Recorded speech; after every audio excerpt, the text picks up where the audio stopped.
মুস্তাফিজের বোলিংয়ে দিশেহারা শ্রীলঙ্কা। আইপিএল এর পরে বিশ্বকাপ রাঙাচ্ছেন ফিজ। যে কোনো ম্যাচের পরিবর্তন ঘটতে পারে, তিনি সেটাই প্রমাণ করলেন মাঠে। 16 ওভার কাটার মাস্টার মুস্তাফিজ শ্রীলঙ্কার বিপক্ষে 17 রান দিয়ে তুলে নেয় 3টি উইকেট। 4 ওভার বল করে 13টি ডট বল।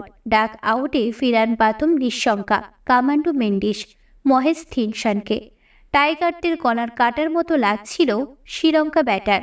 মুস্তাফিজ বলের গতি পরপর 16 ওভার 122, কখনো গতি 135। বিভিন্ন অ্যাঙ্গেলে ক্রিকেটার ব্যাটারদের ধারায় ফেললেন। চালাক না হলে কি আর চলে? কেউ কেউ বলে আইপিএলে ডিজে ব্রাভো ও ধোনির সাথে খেলে নতুন নতুন প্র্যাকটিস বেড়েছে গেম ওয়ানিস। টাইগারদের বা হাতে পেসার ফিস ব্যাটাদের বুঝতেই দেন না স্লো কাট অফ কাটার। প্রতিপক্ষ ব্যাটাদের না বিশ্বাস করতে আছেন বাংলার ফিস। ইশাদ, শরীফুল, তাসকিনদের মতো ব্লোয়িং।